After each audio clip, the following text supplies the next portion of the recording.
حضرت داؤد علیہ السلام جب رسول بنے۔ السلام علیکم پیارے دوستو، حضرت داؤد علیہ السلام سے پہلے کہتے ہیں کہ ایک گھرانے میں نبی اور ایک گھرانے میں بادشاہ ہوتا تھا، مگر حضرت داؤد نبی اور بادشاہ دونوں ہوئے۔ جب انہیں باقاعدہ خلافت ملی تو اللہ تعالیٰ نے ان پر اپنی کتاب زبور اتاری، جس میں نصیحتیں تھیں اور حکمت بھری باتیں۔ اللہ تعالیٰ نے حضرت داؤد علیہ السلام کو ایسی اچھی آواز دی تھی کہ جس وقت وہ زبور پڑھتے تھے تو جانور اور چڑیا، یہاں تک کہ جنگلی جانور بھی ان کے پاس جمع ہو جاتے تھے اور ایک دوسرے کو کچھ نقصان نہ دیتے تھے۔ حضرت داؤد علیہ السلام بڑے ہی عبادت گزار اور دل کے نرم تھے، غریبوں اور محتاجوں پر مہربانی کرتے۔ اکثر ایسا ہوتا تھا کہ لباس بدل کر شہر اور بازار میں پھرتے اور آنے جانے والوں سے پوچھتے تھے کہ داؤد کیسا آدمی ہے۔ ایک دن ایسا ہوا کہ حضرت داؤد بازار جا رہے تھے۔ ایک فرشتہ مسافر کی شکل میں آیا۔ جب حضرت داؤد علیہ السلام نے اس سے پوچھا کہ داؤد کیسا آدمی ہے تو فرشتے نے کہا، اگر داؤد میں ایک عیب نہ ہو تو بہت اچھا آدمی تھا۔ حضرت داؤد نے کہا، وہ عیب کیا ہے؟ فرشتے نے کہا، اگر اس کی خوراک بیت المال سے نہ ہوتی تو وہ بہت ہی بہتر آدمی ہوتا۔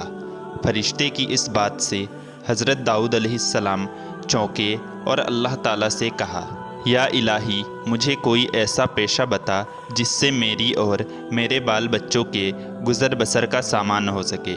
اللہ تعالیٰ نے ان کو جرح بنانے کا علم دیا اور لوہے کو ان کے ہاتھ میں نرم کر دیا۔ حضرت داؤد علیہ السلام نے اپنے وقت کو اس طرح تقسیم کر رکھا تھا۔ ایک دن وہ عالموں اور دانشوروں سے ملتے، علم اور تعلیم کا سلسلہ جاری رہتا، اور ایک روز مقدمے دیکھتے اور فیصلے کرتے، اور ایک دن عبادت اور خدا سے مناجات کے لیے خاص کر رکھا تھا، اور ایک دن وہ اپنے بال بچوں کے ساتھ گزارتے۔ ایک دن ایک شخص نے بنی اسرائیل کے ایک بڑے شخص کے خلاف دعویٰ کر دیا کہ اس نے میرا بیل چھین لیا، دے ہی نہیں رہا۔ مدعا علیہ نے انکار کر دیا۔ حضرت داؤد علیہ السلام نے مدعی سے گواہ طلب کی۔ وہ گواہ پیش نہ کر سکا، لیکن حضرت داؤد علیہ السلام کے دل پر اس کی سچی اور اس کے رونے سے بڑا اثر ہوا، لیکن گواہی کے بنا وہ کوئی حکم نہ دے سکے۔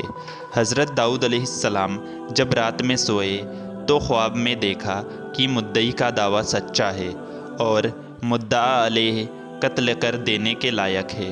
دوسرے دن حضرت داؤد علیہ السلام نے یہ فیصلہ کیا کہ مدعی کو اس کا بیل دے دیا جائے۔ مدعا علیہ نے کہا، آپ بنا ثبوت اور گواہی کے مال دلا رہے ہیں، آخر یہ کس شریعت میں جائز ہے؟ اس فیصلے پر شہر کے دوسرے لوگ بھی حیران ہوئے۔ حضرت داؤد علیہ السلام نے فرمایا، اب تیرے حق میں بہتر یہ ہے کہ بیل بھی دے اور اپنا مال بھی دے۔ اس حکم سے لوگوں کی اور بھی حیرانی بڑھ گئی، اور مدعا علیہ چیخنے چلانے لگا کہ آپ پیغمبر ہو کر مجھ پر ظلم کر رہے ہیں۔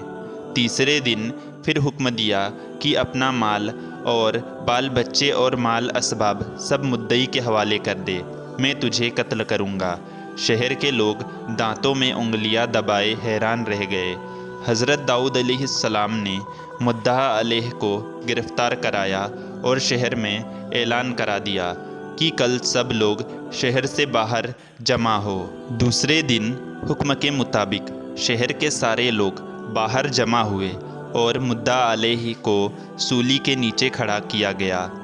حضرت داؤد علیہ السلام نے ایک درخت کی جڑ کھودنے کا حکم دیا۔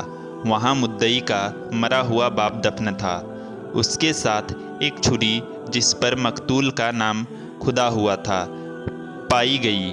حضرت داؤد علیہ السلام نے فرمایا، یہ مدعا علیہ مدعی کے باپ کا غلام تھا، اس نے اپنے آقا کو قتل کیا اور اس کے مال اسباب پر بھی قبضہ کر لیا، اور اب یہ ظالم اپنے آقا کے بیٹے کو، جس کا سب مال اس نے ہڑپ لیا ہے، ایک بیل بھی دینا نہیں چاہتا۔ اس لیے خدا کے حکم کے مطابق ہم اسے قصاص میں قتل کرتے ہیں اور یہ سب مال مدعی کو دلواتے ہیں۔ اس فیصلے کے بعد لوگوں کے دلوں میں حضرت داؤد علیہ السلام کی کچھ ایسی ہیبت چھا گئی کہ وہ تنہائی میں بھی شریعت کے خلاف چلنے کی ہمت نہیں کر سکتے۔ قرآن میں ہے، ہم نے اس کی بادشاہی کو مضبوط کیا اور اس سے حکمت کی اور دو ٹک بات کرنے کی قدرت بخشی۔ پیارے دوستو، اسی طرح کے سچے واقعے سننے کے لیے چینل کو سبسکرائب کریں۔ ملتے ہیں اگلے ویڈیو میں، تب تک کے لیے اللہ حافظ۔